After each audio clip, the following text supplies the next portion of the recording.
अंगम मंगम विशुद्धांगतेभ्यः। राजा परीक्षित की बुद्धि में कलयुग बैठ गया। सोने में बताया, राजा घर लौट के आए, बुद्धि खींच के कहाँ जा रही है? जहाँ सोना रखा है, क्योंकि कलयुग प्रवेश हो गया है, वहीं बुद्धि ले जा रही है जो घुस गया है। दरवाजा खोला, देखा कुबेर का खजाना, लाल कलर की पेटी, उस पर यूं निशान लग रहा खतरे का, पर राजा ने जाके जानबूझ के उसी पेटी को खोला जिसको नहीं खोलना चाहिए था। क्यों? संगत की वजह से समय खराब आ गया, समय खराब आ गया संग की वजह से। और कितना संग? थोड़े समय, 5 मिनट का संग था बस। उसने माफी मांग ली, छोड़ दिया, बस नुकसान हो गया। दुर्जन को कभी भी रहने की जगह मत दीजिए, घर में, मकान में, आश्रम में, खेत में, खलियान में, दिमाग में, दिल में। राजा परीक्षित ने रहने के लिए जगह दे दी कलयुग को, नाश राजा का पहले किया। ऐसे ही दुष्ट दुर्जनों को आप घर में नौकर बना लेंगे या आश्रम में किसी को सेवक बना लेंगे, वो सबसे पहले तुम्हारा नाश करेगा। जिसने रखा उसको बर्बाद कर देगा वो।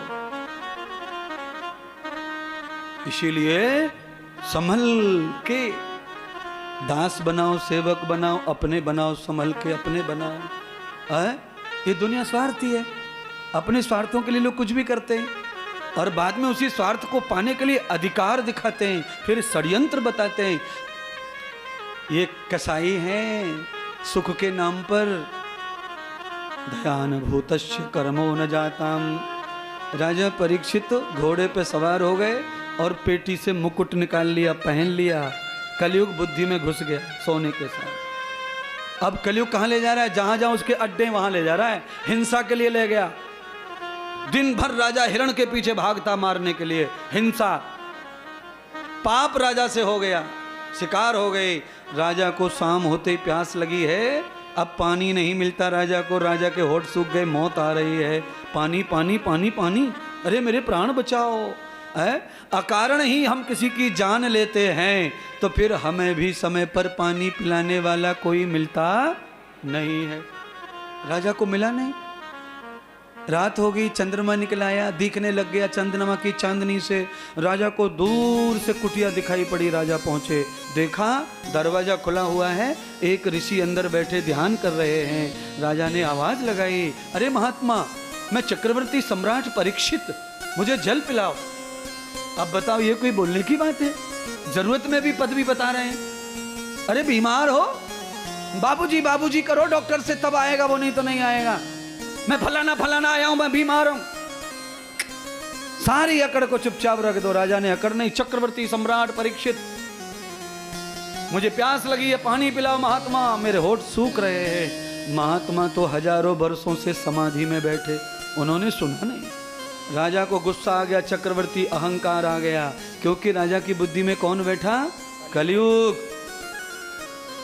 राजा ने देखा, क्या करूं, मरा हुआ सांप दिखा, उठाया और ऋषि के गले में पहना दिया। आकाशवाणी हो गई, तहलका मच गया राजा का। ऋषि के पुत्र श्रृंगी ऋषि ने देखा, अचानक बादल कैसे गरजे, ये बिजलियां क्यों तड़की, बादल फटे क्यों, ये पहाड़ों पर पानी कहां से आया। तब महर्षि को पता चला, ध्यान किया, मेरे महातपस्वी पिता का अपमान हुआ है, इसलिए सारी प्रकृति रूठ गई। श्रृंगी ऋषि ने श्राप दे दिया कि तू जिसे मरा समझ रहा है सर्प को, आज वही तेरा कर्म मौत बनकर जीवित होकर आएगा। राजा ने आकाशवाणी सुनी, राजा व्याकुल हो गए, परेशान हो गए। राजा अब सोच रहे हैं कैसे बचे, कैसे उद्धार हो। कोई जगह नहीं मिल रही राजा को। अब जरा लौट के आइए, 2.25 घंटे पहले मैंने क्या कहा था? मैंने कहा था कि केवट अच्छा मिल जाए तो फिर आगे की नैया भी पार अच्छी तरह हो जाती है। राजा संस्कारवान तो थे ही, पर संग के कारण दुर्बुद्धि हो गए थे। पुराने संस्कारों के कारण राजा को निश्चय हो गया कि अब ऐसे अवस्था में केवल संत ही सहारा है और कोई सहारा दे सकता नहीं है। राजा संतों की शरण में चले गए। तब सब संतों ने मिलकर कहा, राजन आपके अपराध इतना बड़ा है इस अपराध से हम मुक्त नहीं कर सकते। पर हाँ, आगे जाइए, वहां दिगंबर भगवान श्री सुखदेव बैठे हैं, अगर वो रीझ गए तो तुम्हारा उद्धार हो जाएगा। राजा संतों की बात सुनकर के श्री सुखदेव जी के चरणों की ओर बढ़े और जाकर सुखदेव जी की ओर बढ़े। हरे कृष्ण हरे कृष्ण गाते जा रहे हैं। द्वारकानाथ ने कृपा कर दी परीक्षित महाराज के ऊपर, मूर्छित होकर गिरे पानी के प्यास से। भगवान सुखदेव खड़े होकर आए, भगवान की कृपा से संकेत हुआ, सुखदेव जी ने परीक्षित को उठाया, जल आदि छिड़क कर शुद्ध किया और उन्हें अभिमंत्रित दीक्षा प्रदान की, गुरु मंत्र दिया और उनको मृत्यु से बचने के लिए, मृत्यु को समझने के लिए और जो अपराध हो गया संत का उससे मुक्त होने के लिए ज्ञान यज्ञ करने की बात कही।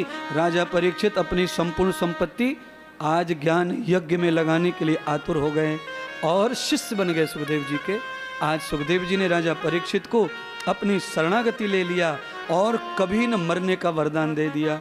यावतम पापान कर्मश्च देवम यावते लक्ष्मणः।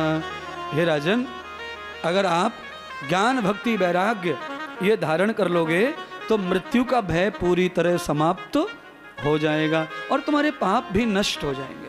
बिना कर्म किए, बिना यज्ञ किए पाप नष्ट नहीं हो सकते, भोगने पड़ेंगे, पर उन्हें भोगने की शक्ति पैदा होती है काय से? व्याख्यान से। ज्ञान भरने वाला, भक्ति भरने वाला, वैराग्य पैदा करने वाला और मोक्ष देने वाला वचन चाहिए गुरु के मुख से, तो हम झेल लेते हैं सारी चीजों को। राजा शिष्य बन गए महाराज। अदर भूतान करवभ्यराये, अदर भूतान करवत्यराय, यावतम कर्म भूषितम पापानि कर्माणि यत युक्त मूलम जाताम यज्ञ कर्मशु। राजा ने कर्म यज्ञ किया है महाराज, सत्कर्म में लग गए। राजा बैठ गए हैं, ध्यान कर रहे हैं भगवान का और सद्गुरु भगवान श्री सुखदेव जी से प्रार्थना पूर्वक पूछा, गुरुदेव मेरी तमन्ना है आप मुझे ये बताइए कि ये मरण क्यों आता है। अब इसके ऊपर सुखदेव जी राजा परीक्षित को अनंत अनंत भागवत का ज्ञान परोस रहे हैं। वैसे आप सबके पास फोन है, आपके घर वालों के पास भी फोन होते हैं, घर में सबके पास फोन होता है। अगर ये व्याख्यान आपको अच्छा लग रहा है, आपको मोटिवेट कर रहा है, तो अपने घर वाले बच्चे कुछ सबसे कहो कि जरा ये प्रवचन सुनो महात्मा का। इंद्रदेव का यूट्यूब चैनल खोलो, फेसबुक पे जाओ और जरा सुन लो। इसे सुनकर के तार खुल जाते दिमाग के। जवान बच्चों के जो पूरे अंधे हो चुके हैं ना, उनके लिए बहुत जरूरी है ये व्याख्यान है। जिनके सपने सब खत्म हो गए, अब जो नाती पोते के लिए जी रहे हैं, दादा दादी, उनके लिए बहुत ज्यादा जरूरी नहीं है। पर जिन्हें अभी बहुत कुछ सपने बड़े बड़े सोच रखे हैं, उनको बहुत आवश्यक है ये।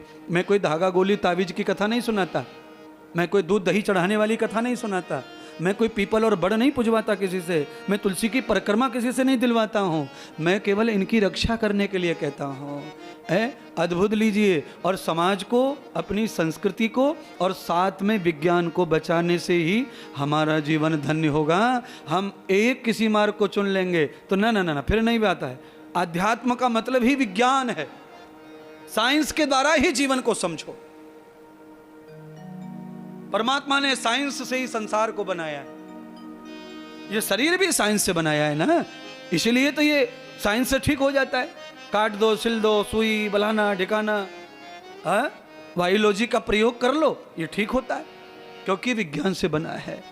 और धर्म भगत विज्ञान खान की आरती अति पावन पुराण की। ये श्रीमद् भागवत कथा विज्ञान की खान है। इसे सुनाने समझाने वाला वैज्ञानिक दृष्टि से कोई हो तो वो सुनाएगा। परीक्षित जी ठीक ठिकाने पर पहुंच गए गुरुदेव के पास। आप भी सही ठिकाने पर आए हुए हो।